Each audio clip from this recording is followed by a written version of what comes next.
Buenas tardes a todos, bienvenidos a esta actividad académica de la tarde de hoy. Para mí es un placer nuevamente acompañar a la Sociedad Venezolana de Oncología en donde hoy tenemos una actividad muy interesante donde vamos a conversar sobre los mitos y realidades de la alimentación en el paciente oncológico. Recordarles que esta actividad está siendo grabada y será compartida con todos ustedes en las cuentas de Grupo Leti de YouTube. En esta oportunidad vamos a presentar a la doctora Emilia Mora. Denme un segundito, por favor.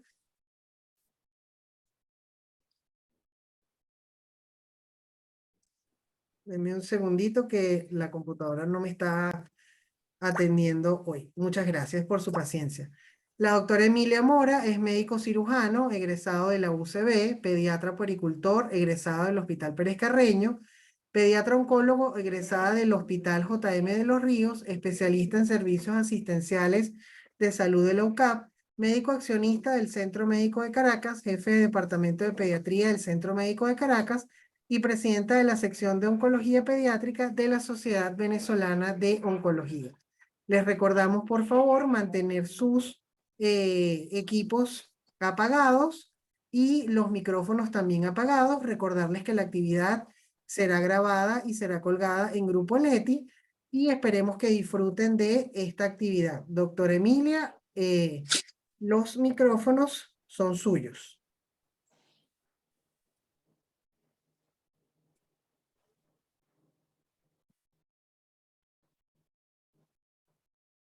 Doctora, disculpa, ¿puede reactivar su audio que no se escucha? Ahora sí. ¿Está activado? Sí, doctora, ahora sí. Ok. Buenas tardes a todos. Continuando con la actividad científica de la sesión pediátrica de la Sociedad Venezolana de Oncología en su Instagram, @nomaspelones, tenemos en el día de hoy un conversatorio muy importante sobre la parte nutricional del paciente oncológico. ¿Cuáles son esos mitos y realidades de la alimentación en este tipo de pacientes? Cosa que siempre nos están preguntando en el momento de, antes de comenzar la quimio, durante la quimioterapia, después de la quimioterapia, todo esto nos lo va a aclarar un poco la doctora Adriana Vianna, quien es especialista en nutrición clínica de la Universidad Simón Bolívar, trabaja en el complejo hemato-oncológico Domingo Luciani y tiene una experiencia bien importante en el área de soporte nutricional, nutricional, nutrición parenteral y nutrición enteral. Bueno, con ustedes, sin más preámbulos, aquí tenemos a la doctora Adriana Viana. Hola, buenas tardes. Complacida la invitación por parte de usted, doctora, y del laboratorio Leti también.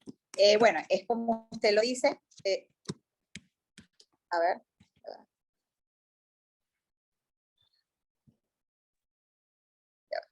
Bien, listo, allí se ve. Ok. Como usted bien lo mencionó ahorita, si podemos comenzar, ¿verdad? Sí, claro, doctora, puede comenzar. Perfecto, gracias. Como usted bien lo mencionó, pues mi nombre es Adriana Viana, yo soy especialista en nutrición clínica, egresada de la Universidad Simón Bolívar, y pues bueno, ya tengo cierto tiempo trabajando en el complejo hemato-oncológico del Hospital Domingo Luciani, y allí pues se realiza, es un área solamente de manejo de quimioterapia en pacientes adultos y algunos pacientes pediátricos también. Pues bien, hoy día vamos a hablar del manejo de mitos y realidades en la alimentación. Sabemos muy bien que existe una interacción muy importante en el sistema inmunológico, ¿verdad? Y con una mejor respuesta o menor respuesta según los nutrientes que llevemos día a día en nuestra alimentación.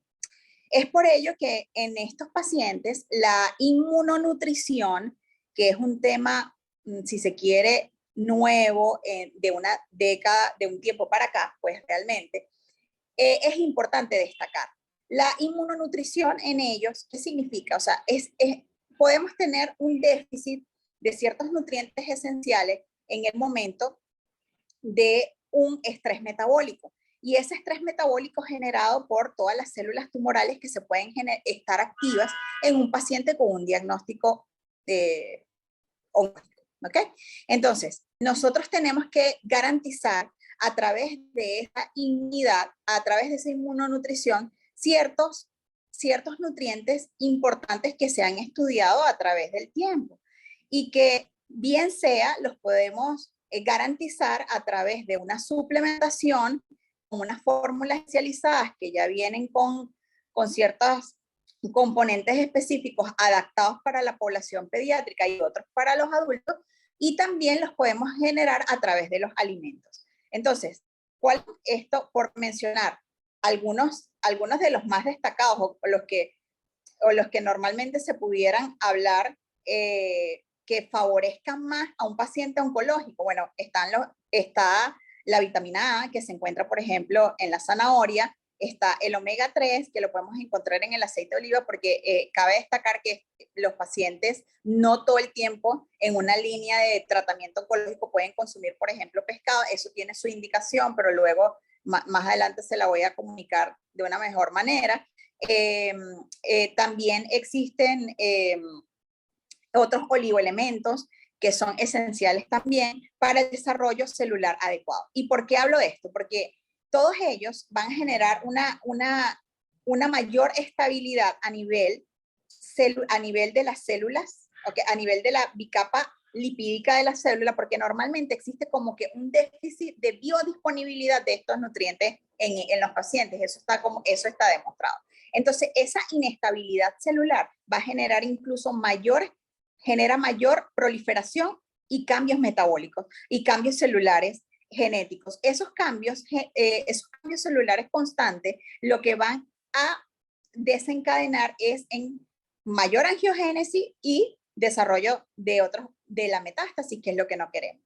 También ese déficit que puedan tener los pacientes en cuanto a la alimentación inadecuada pudiera generar también aumento de factores inflamatorios que conllevan a una hiporexia marcada. Esta hiporexia marcada es un grave problema en ellos porque generalmente, pues, una hiporexia marcada va a generar una caquexia, que es una pérdida de peso mayor al 5% en pacientes que son agudas, son menos de 6 meses. Y eso en un pediátrico es bastante marcado. Entonces nosotros tenemos que considerar una recuperación. Allí es un abordaje importante de la recuperación antes de el paciente ir a un tratamiento. Allí entonces entramos en ese momento en que el paciente, ¿qué debe comer antes? Primero, esto es un equipo multidisciplinario que evalúa al paciente. Principalmente quien lleva la batuta es el médico pediatra oncólogo, ¿ok?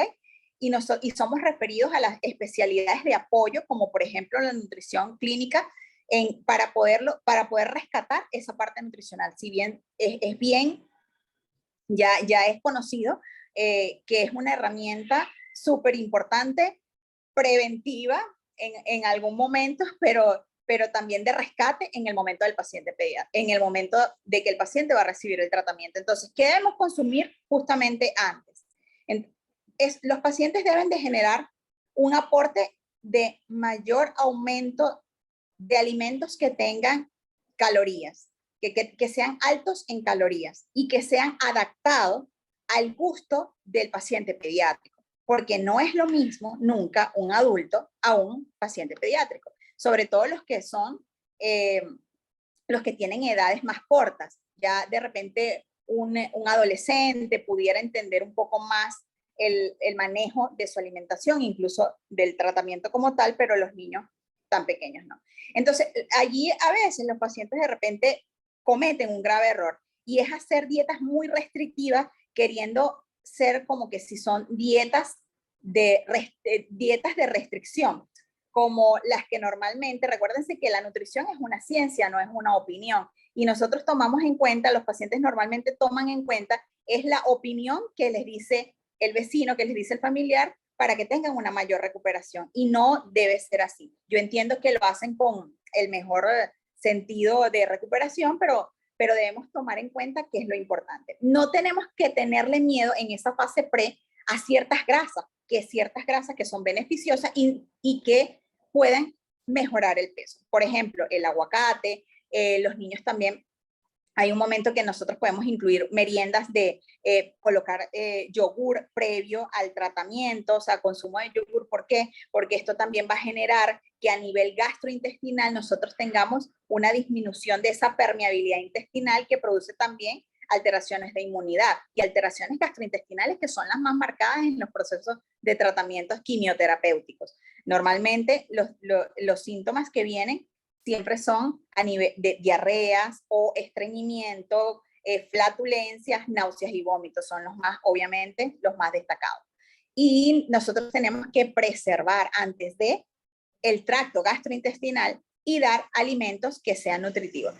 Yo siempre les digo, vamos a hablar, dentro de la línea de los vegetales, como dije, yo siempre, para mí el gol estándar es la zanahoria, el aguacate, por dar un ejemplo. Podemos utilizar acelgas o espinacas cocidas en tortillas para generar mayor aporte de nutrientes a través de ellos. Y nunca olvidar el carbohidrato. O sea, no tenemos por qué quitarle, por ejemplo, darle a un paciente una porción de plátano, una porción por ejemplo, alguna verdura cocida, porque eso le va a generar a ellos una variedad en su plato que les va a permitir tener un buen consumo de nutrientes. Pueden comer, por ejemplo, ciertos carbohidratos refinados que no necesariamente se tienen que restringir. Los carbohidratos refinados, como por ejemplo el arroz, la pasta, que en algunas dietas son bastante controladas, pero que, bueno, hay que tomar en cuenta que hay que tratar de llevar al peso a un normopeso antes de un tratamiento. Y que si no hay alergias alimentarias establecidas, tú las puedes dar. Entonces, realmente es una alimentación bien sana donde las mayores restricciones van a ser excesos de azúcares o irnos a evitar el azúcar, porque normalmente me preguntan, bueno, el azúcar es buena, pero bajo que, entonces quitan el azúcar blanca, pero dan papelón, o quitan el azúcar blanca, pero entonces endulzan con mucha miel y son azúcares que normalmente no tienen tanto sabor y entonces agregan más de lo normal. Yo creo que la meta es retirarlo. La meta que vamos es a retirar. O empezar con un mínimo hasta llegar a un momento que tú los puedas casi que eliminar. ¿Okay? Las chucherías con colorante, obviamente esos no pueden estar incluidos dentro de ese tipo de dietas pre. Las gaseosas, ¿ok? Y ni la comida de la calle porque debemos preservar alguna manifestación diarreica o alguna virus o bacterias que agarremos a través de los alimentos. Allí nos tenemos que preparar también de que debemos tener buena higiene y manipulación en cuanto en el momento que vamos a preparar el buen uso del agua, o sea, un agua que esté potabilizada, ¿ok? Y evitar al máximo, allí empezamos a hablar un poco de esos mitos que van saliendo en cada fase. Siempre dicen, bueno, voy a preparar a mi hijo, a mi hija, y preparan termos grandísimos de jugo y toman jugo todo el día. Si es un paciente que tiene problemas de hiperglicemia, pues eso lejos de generarle un beneficio, le va a generar una alteración. Si es un paciente que tiene una ascitis, ¿ok? O sea, que es un aumento a nivel abdominal por retención de líquido interno, pues obviamente eso va a generar mayor presión. Y si es un paciente que tiene una hiporexia, es decir, que no quiere comer, si tú das un jugo de este tamaño, 1 litro completo todo el día, cada instante, pues lo que vas a generar es que no puedas comer otros alimentos. Me preguntan, o sea, en un momento, si definitivamente se debe retirar el azúcar, pues yo creo que a nivel mundial ya es como que un estándar importante que nosotros ya tengamos que disminuir el azúcar. Comencemos por disminuirlos y que nuestra meta sea eliminarlos. Yo creo que sí es el deber ser. Y no estoy de acuerdo con el uso de edulcorante en pacientes pediátricos, ni siquiera en los adultos también. Creo que la meta es no usarlos. Eso por esa parte, y sí, como yo creo que soy un poco hay que tener una cierta restricción en ese aspecto. Con respecto a las frutas, pues siempre que estén bien lavadas, que tengan una concha completa. Por ejemplo, el cambur normalmente lo compramos con concha completa, si tiene un piquito, uno lo quita en la puntita, o sea, son detalles de manipulación e higiene que normalmente uno da en la orientación previa, ¿ok? No es bueno, y siempre se los recalco, utilización de infusiones como sangrías, mapurita, acetaminofén. De hecho, quiero que sepan que las plantas que son amargas son mayormente tóxicas y generan hepatotoxicidad en los pacientes, incluso fallas renales, retención hídrica. Hemos tenido pacientes que de repente tienen aumento de edema en miembros inferiores por producto del consumo de infusiones. Eso no está permitido, y en pacientes pediátricos menos. Esos son mitos que existen que por querer ayudar, entonces lo que hacemos es entorpecer todo el proceso. Incluso se pudiera hasta suspender la quimioterapia producto de que tengas alguna alteración demasiado evidente en el laboratorio de pruebas hepáticas, ¿ok?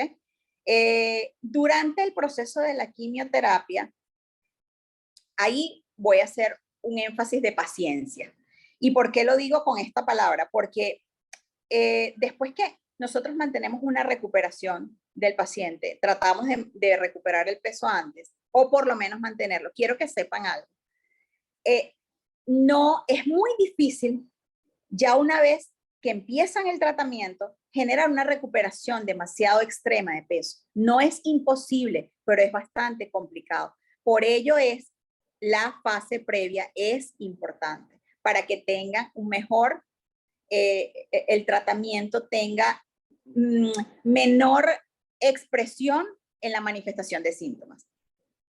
Una vez que pasamos al inicio, al día número 1 de la quimioterapia, ya, y comenzamos lo que es esa fase nadir, ¿ok?, de inmunosupresión, ahí es donde se empiezan a expresar todos los síntomas, la debilidad, el decaimiento, las ganas de no comer, fiebre, etc. Entonces tenemos que tener paciencia y cuidado de los alimentos que damos. Higiene es lo número 1, pero ese es un momento importante en el paciente pediátrico de hidratación. ¿Por qué? Porque la hidratación en ellos no necesariamente es agua nada más, sino algún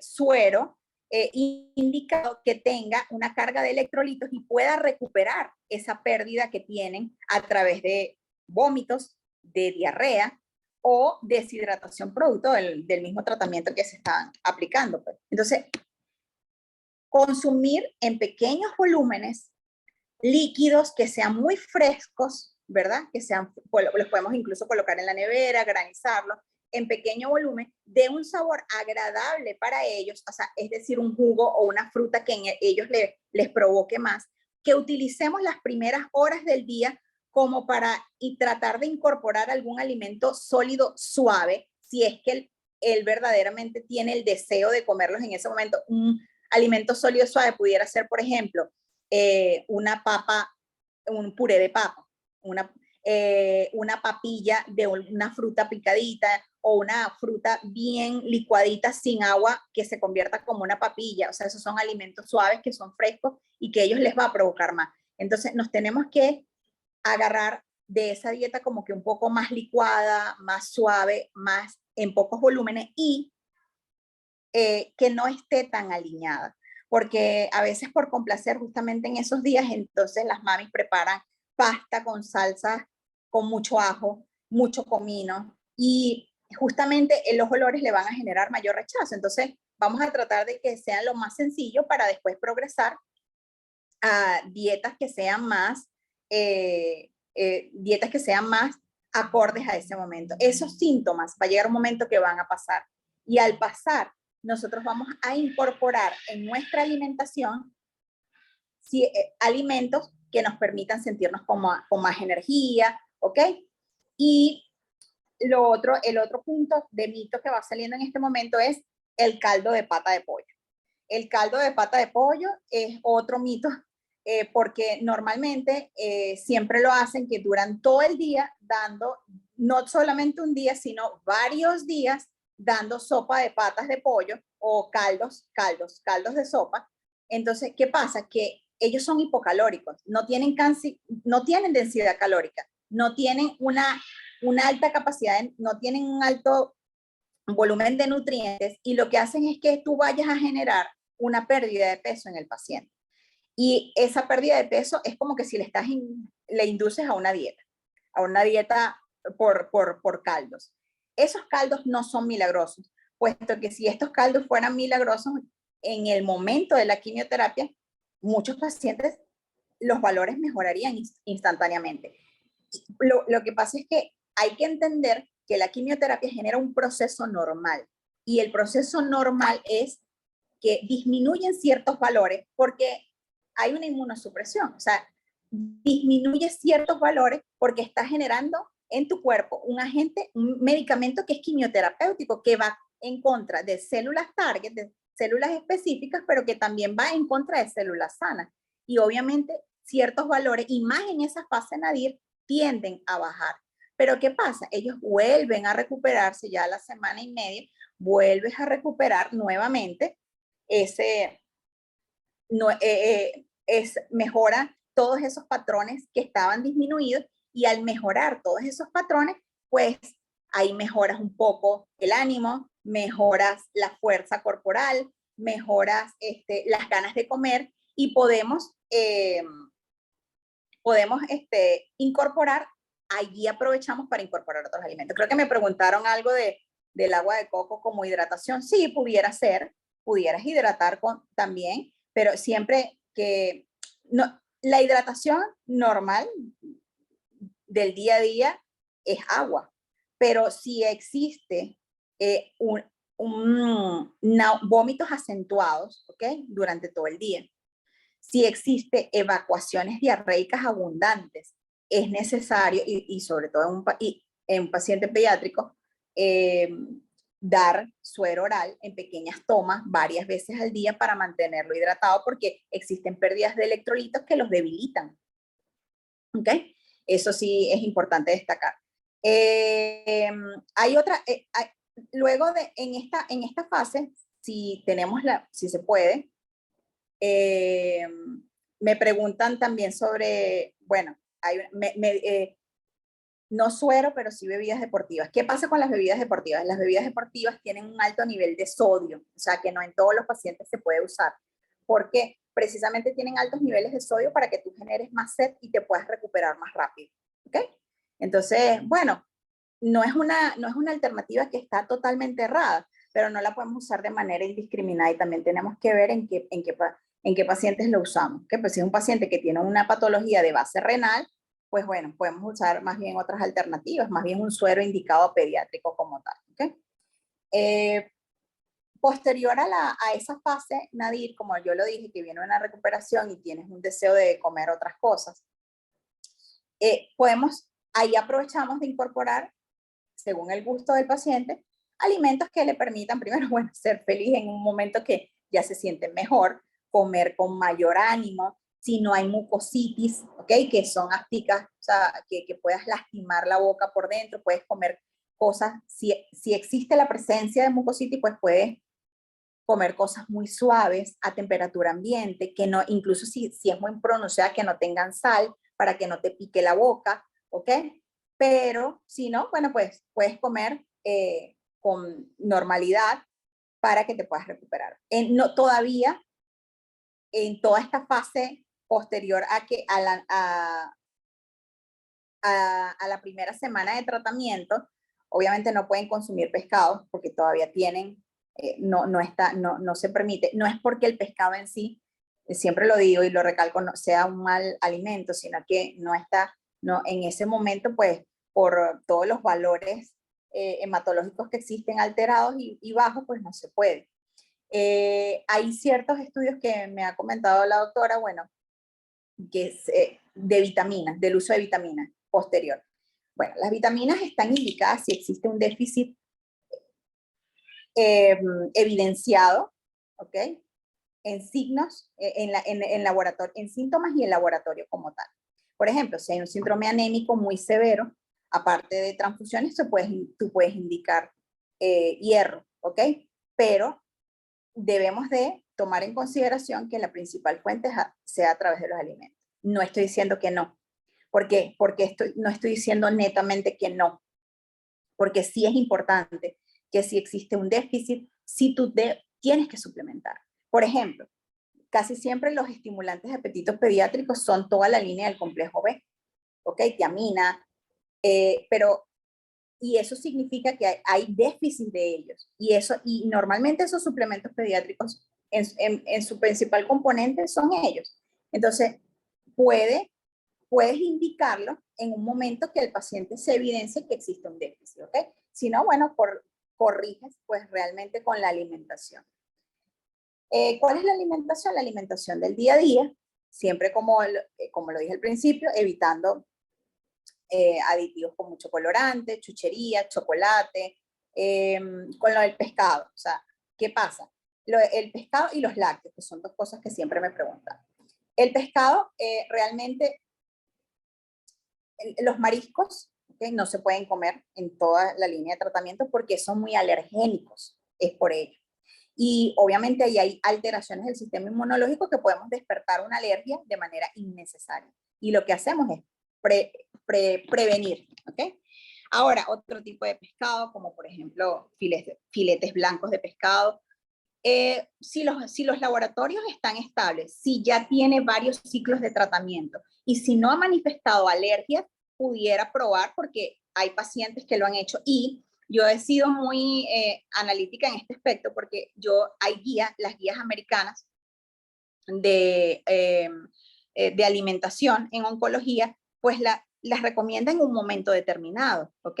No están prohibidas. Entonces, no se deben de quitar del mapa, sino saber en qué momento dar. Con respecto a los lácteos, si estamos hablando de un paciente pediátrico que está en una etapa de crecimiento y desarrollo, pues al 100% no los podemos quitar, solamente que los debemos regular, ¿ok? Tomando en cuenta la patología que tengan de base. Entonces, tenemos que regular el consumo de lácteos según los valores que pueda tener el paciente. ¿Ok? ¿Qué hacemos? Y para también controlar el pH sanguíneo, porque acuérdense que nosotros tenemos que tratar de tener una regulación de un pH que sea más básico que ácido. Hay unos inmunomoduladores que son muy escuchados en el mercado, como por ejemplo el Glutadose, ¿ok? Que son a base, bueno, para no nombrar una marca en particular, pero que son a base de glutamina. Hay unos que son a base de glutamina y que están bien indicados en la mucositis y que están bien indicados como para mejorar el trofismo a nivel intestinal, que va a permitir una mejor inmunidad y recuperación más rápida posterior a la quimioterapia. Sí están indicados, y sí están indicados en pacientes pediátricos y adultos a una dosis determinada para que mejore un poco esa parte de trofismo intestinal, entre otros factores también, como son la estabilidad a nivel celular. ¿Ok? Allí es donde hablamos de los inmunomoduladores. Si están indicados, bueno, solo que no sé si se pueda mencionar, pero bueno, hay muchos en el mercado, pero que sí tienen indicación, como hay otros que no. Hay otros tipos de vitaminas y suplementaciones pediátricas que no tienen un aval todavía científico como para tú decir, sí se pueden dar. Y hoy día estamos llenos pues de muchos suplementos a nivel de mercado. Entonces tenemos que tomar en cuenta pues eso. Podemos dar también, es importante en ese momento, como dije, dar una suplementación que permita recuperar al paciente. Y lo otro que me preguntan mucho es el consumo de proteínas. ¿Cuáles son las proteínas que se pueden consumir? O sea, y si podemos dar carnes rojas. Bueno, yo permitiría por lo menos carnes rojas 1 o 2 veces a la semana, 1 vez al día, en una pequeña porción. ¿Por qué? Para que no tengan un déficit de un déficit de hierro tan alto y hagan un síndrome anémico tan pronunciado. ¿Okay? Recuérdense que a veces hay limitantes dentro de la alimentación del paciente y nosotros nos tenemos que jugar un poco también a las condiciones de alimentos que pueda tener el paciente. Pero sí se pueden dar si hay una buena evaluación, porque en una pequeña cantidad, sin exagerar, 1 vez o 2 veces pudiera ser, ¿ok? O sea, pero por ejemplo, huevo, o sea, es importante porque generamos un buen aporte proteico, albúmina en los pacientes, sobre todo si hay estados posquirúrgicos, también es importante. Y más importante es la suplementación con inmunomoduladores. Si hay síndrome diarreico, me preguntan también qué hacer. Básicamente, si hay un síndrome diarreico, sí debemos de hacer restricciones de azúcar. O sea, no podemos dar jugos tan azucarados y más esos jugos de cartón que son más ricos en azúcar, generamos más diarrea. Se debe hacer restricciones de los lácteos, de alimentos altos en fibra, y normalmente se dan muchos cereales en la mañana de avena, y la avena es muy buena en ciertas condiciones, pero también genera también mayor saciedad, es muy alto en fibra, y si el paciente tiene diarrea y disconfort abdominal, le vamos a generar más diarrea. Entonces, esos cereales se tienen que omitir en ese momento, ¿ok? El exceso de ciertas frutas para que no generemos mayor bolo fecal en esos momentos de síndrome diarreico. Y bueno, o sea, tratar de comer en moderadas cantidades, no pocas, sino moderadas, mantener una hidratación correcta. Las proteínas en el momento de un síndrome diarreico, pues no tenemos ninguna contraindicación, no hay problema, puedes consumir igual tu pollo, un poquito de, o sea, una carne a la plancha. Lo que pasa es que normalmente las carnes blancas son mejores digeridas, por eso es que normalmente recomiendan siempre son las carnes blancas, ¿no? Pero no es porque existe una restricción de que tú puedas comer, por ejemplo, un poquito de carne molida en un momento que tengas un síndrome diarreico. Igual que la harina, las harinas refinadas. No sé qué me preguntaron porque no logré ver. Si hay alguna duda, o sea, si algo que quieran aclarar en particular. Con respecto a un punto muy importante que forma parte de los mitos que normalmente podemos ver, es el consumo de bebidas con, a veces los papás preparan tomate de árbol, celery, cilantro, pepino, piña, y aparte de eso echan algo crudo, como hígado o huevo. Eso está prohibido. ¿Por qué?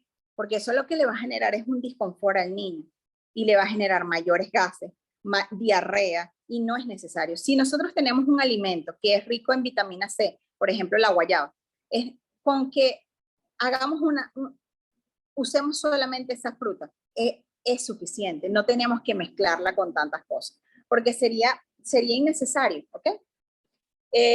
Para concluir, pues bueno, puedo decir que realmente la inmunonutrición en el paciente oncológico a través de los alimentos o de fórmulas suplementarias, pues es una herramienta de valor importante para que el tratamiento tenga tenga mayor efectividad en el paciente y que el embate de síntomas no sea tan acentuado. Eso creo que es un factor importante. El otro objetivo importante durante todo el proceso es jamás que el paciente llegue a una caquexia, porque ya generar una caquexia en un paciente es bastante difícil la recuperación, y mucho más difícil es sobrellevar el proceso de tratamiento, ya sea de quimioterapia o de radioterapia. Bueno, muchísimas gracias por poder haber aclarado muchos tips que normalmente se manejan en consulta. Quedo atenta a responder cualquier pregunta que puedan tener. Sí, bueno, muchas gracias, Adriana Vianna. Faltaron unas preguntas por responder, por ejemplo, en plaquetopenias prolongadas, ¿qué recomiendas en cuanto a la alimentación? Ok, fíjese, eso es muy común, es una pregunta muy frecuente, pero eso es un síntoma que es marcado posterior a la quimioterapia. O sea, no podemos hacer más nada. Yo creo que la reversión allí de unas plaquetas muy bajas es medicamentos que permitan recuperarlos porque realmente a través de la alimentación yo he buscado alguna evidencia como tal, y es difícil que tú tengas una recuperación. Lo que tienes que mantener es una buena hidratación en ese momento. Doctora, ¿recomienda el uso de bicarbonato en un té en ayunas? Allí no así. Realmente lo que es que tenemos que tratar siempre, hay estudios que indican que nosotros tenemos que tratar de tener un pH más básico, ¿ok? Para que tú generes menor proliferación de células cancerígenas, ¿ok? Pero eso la podemos hacer a través de la alimentación. Si nosotros incorporamos más frutas y vegetales, mejoramos el pH en sangre. No necesitamos el bicarbonato, a menos que esté indicado por el médico. Ok. Utilidad del uso de probióticos y protectores gástricos. Los protectores gástricos, bueno, ya quedan a cargo obviamente del oncólogo. No se debe hacer uso indiscriminado porque los protectores gástricos van a alterar la microbiota intestinal. Va a llegar un momento que si son de uso prolongado, pues bueno, generan alteraciones de la microbiota intestinal. Y el uso de probióticos naturales, bueno, el principal puede ser yogur, ¿ok? Pero sí, hay por ejemplo, un síndrome diarreico se pueden usar, sí. Buenas tardes, excelente, gracias. ¿Qué frutas recomiendas para la diarrea? Cuando hay diarrea, bueno, tenemos que tratar de consumir alimentos que no tengan tanto, o sea, que sean bajos en fibra. Por ejemplo, el arroz tiene trazas determinadas de glutamina. Pudiéramos comer arroz blanco, pudiéramos consumir, por ejemplo, zanahoria, guayaba también, o frutas cocidas que de repente generan como que menor fibra y retardan un poco ese tránsito intestinal tan acelerado. Alimentos más suaves, más frescos que pudieran estar, pero no, nada de, por ejemplo, exceso de vegetales en ese momento, no, porque lo que vamos a generar es mayor abundancia de diarreas, pues. Bueno, no sé si hay alguna otra pregunta. Farah, ¿estás por ahí? Sí, doctora, no sé si comentaron están preguntando sobre la dieta cetogénica. Si ya la doctora comentó eso, no lo comenté, pero fíjate, la dieta cetogénica, ¿okay? Como otros tipos de dietas, están indicados con todo el respeto en otro tipo de pacientes, ¿okay? Yo en pacientes pediátricos y pacientes adultos oncológicos no recomiendo las dietas cetogénicas.